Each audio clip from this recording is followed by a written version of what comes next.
ICC বিশ্বকাপটা শুরু হয়েছিল ফেব্রুয়ারি 14-এর দিকে, আর শেষটা কবে হয়েছিল ঠিক মনে পড়ছে না। আমি কখনোই বিশ্বকাপের জন্য তেমন পাগল ছিলাম না। সত্যি বলতে কি, আমার খুব রাগ উঠতো যখন আমার ছেলে বন্ধুরা ক্রিকেট নিয়ে কথা বলতো। হঠাৎ করেই আমি ক্রিকেটের অনেক ভক্ত হয়ে গেলাম। সারাদিন বসে বসে বাংলাদেশ ক্রিকেট টিমের খেলা দেখতাম। খুব ভালো খেলেছিল ওরা ওই সময়টায়। প্রথম থেকেই আমি একটা নতুন খেলোয়াড়ের খুব ভক্ত হয়ে গেলাম। ওর বয়স ছিল 21, আর খুব ভালো খেলেছে প্রথম ম্যাচগুলো থেকেই। প্রথম খেলা থেকেই সে অনেক ভক্ত পেয়ে যায় তার খেলা দেখিয়ে। যেই তার উচ্চতা, ঠিক তেমনই তার খেলার স্টাইল। আমি এত বড় ভক্ত ছিলাম যে ফেসবুক, টুইটার আর ইনস্টাগ্রামে তার পুরো নাম দিয়ে খুঁজতাম তার ছবি।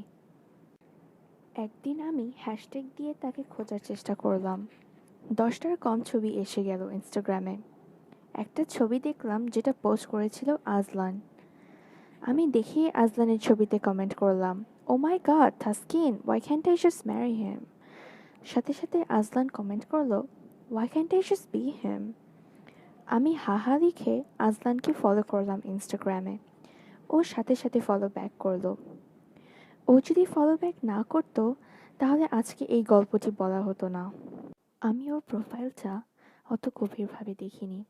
আজলানও আমার কোনো ছবিতে লাইক ওর কমেন্ট দেয়নি। কয়েক মাস পরের কথা। আমি সিডনি এয়ারপোর্টে দাঁড়িয়ে আছি। আমি ওয়াইফাই চালু করে কাছের আবাসিক হোটেলগুলি খুঁজতে লাগলাম। তারপর ভাবলাম আগে একটু ক্যাফে হয়ে যাই। আমি ক্যাফে পেয়েই হাঁটতে শুরু করলাম। ক্যাফেতে ঢুকেই দেখি পরিবেশটা খুব সুন্দর। খুবই রিল্যাক্সিং ছিল ক্যাফেটা।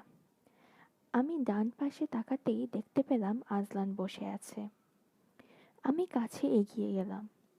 নিজের নামটা বললাম এবং তার নামটাও বললাম। সে খুব অবাক হয়ে গেল। বলল, তুমি আমাকে চিনো? আমি বললাম, হ্যাঁ, আমি তোমার ইনস্টাগ্রাম ফলোয়ার। আমি তাকে আমার ইউজার আইডি বললাম। ও ফোনটা খুলে প্রোফাইলটা দেখতে লাগলো। ওর এই কাণ্ড দেখে আমি হেসে ফেললাম। আজলারও হাসি ধরে রাখতে পারল না। ওর হাসিটার মধ্যে কি যেন একটা ছিল। আমার খুব সাগময়ী মনে হলো ওর হাসিটা। ও আমাকে জিজ্ঞেস করলো আমার জার্নি কেমন ছিল। আমি বললাম, ভালোই, খারাপ না। ও বলল আমাকে সিডনি শহর ঘুরিয়ে দেখাবে। কিছুক্ষণ পরেই আমার হোটেল যাবার জন্য বেরিয়ে যেতে হলো। লাঞ্চ সেদিন আমি আমার ইন্টার্নশিপের কলিগদের সাথে করলাম। আমি আর আজলান প্ল্যান করেছিলাম সন্ধ্যাবেলা মুভি দেখব, রাতের বেলা সিডনি শহরটা ঘুরে বেড়াবো। আমি লাঞ্চের পরে হোটেলে গিয়ে একটু রেস্ট নিলাম। সন্ধ্যাবেলা আজলান আসলো তার গাড়ি নিয়ে, একদম আমার হোটেলের সামনে। আমরা দুজন মিলে লং ড্রাইভে চলে গেলাম। এরপর থেকে সন্ধ্যা হওয়ার অপেক্ষায় থাকতাম প্রত্যেক দিন। দেখতে দেখতে আমি আর আজলান খুব ভালো বন্ধু হয়ে গেলাম। খুব তাড়াতাড়ি 2টা সপ্তাহ শেষ হয়ে এলো। শেষের দিনটা সন্ধ্যাবেলায় আজলান আমাকে সমুদ্রের পাড়ে নিয়ে গেল। কি যে বলবো সেই দৃশ্য, কি যে রোম্যান্টিক ছিল। সে যা করে বসলো তার জন্য আমি একদম প্রস্তুত ছিলাম না। ও একটা টেবিলের সামনে নিয়ে এলো যেখানে লেখা ছিল reserved for Azlan and the beautiful one. আমি এতই অবাক হলাম, কিন্তু ওর হাসিটা দেখে নিজের হাসিটা আর ধরে রাখতে পারলাম না। আমার জীবনের সবচেয়ে সুন্দর ছিল রাতটি। রাতের খাওয়া শেষ করে আজলান আমাকে হোটেলে দিয়ে নিজের বাসায় চলে গেল। আমি অনেক কষ্ট নিয়ে ঘুমাতে গেলাম। আমি চাচ্ছিলাম না যে এই রাতটি শেষ হোক। আজলানের কথা ভাবতে ভাবতে ঘুমিয়ে গেলাম। কোন দিক দিয়ে যে সকাল হয়ে গেল টেরই পেলাম না। সকালবেলা আজলান এসে পড়ল।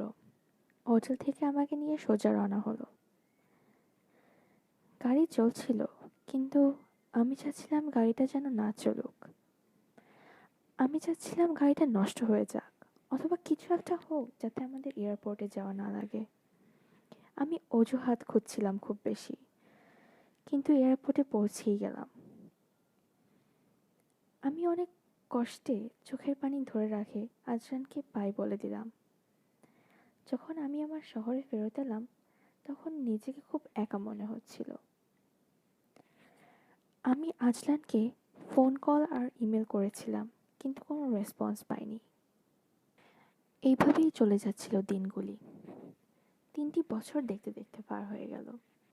আমিও তখন আমার একাকিত্ব জীবনে এতই বিজি ছিলাম যে কোনো কিছু মনে করার সময়ই ছিল না আমার হাতে। একা একা থাকতে থাকতে ভালোই লাগতো একা থাকা। এমনই একটা দিনে আমি টাইম স্কোয়ারে হেঁটে যাচ্ছিলাম। হঠাৎ করে দেখলাম আজলানকে। আমি তো আকাশ থেকে পড়লাম, এইখানে কি করছে ও? আমি এগিয়ে গেলাম কিন্তু আমাকে চিনতেই পারলো না। আমার এত খারাপ লেগেছিল যে আমি কোনো মতে বাসায় এসে পড়লাম। বাসায় এসে আজলানের বোনকে খুঁজে পেলাম ফেসবুকে।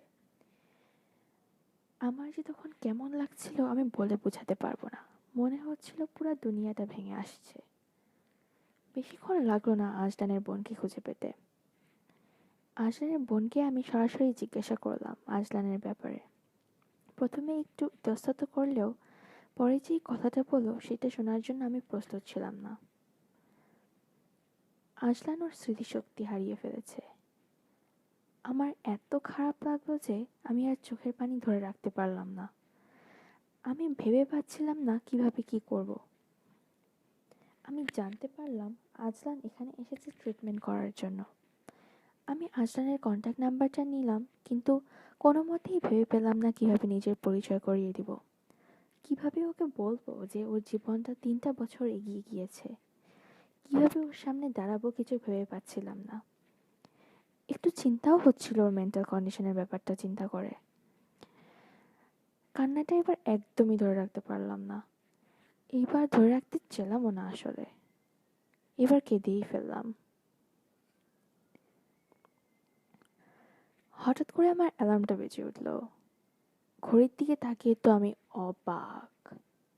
8টা বাজে স্কুল, 7টা 15 বাজে। কি করলাম এতক্ষণ?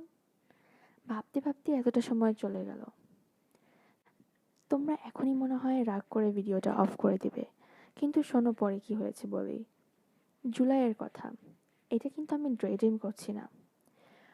হঠাৎ করে মনে হলো আজলানের নামটা খুঁজে দেখি ফেসবুকে। সাথে সাথে পেয়েও গেলাম। রিকোয়েস্ট দিতেই সে অ্যাকসেপ্ট করে ফেললো।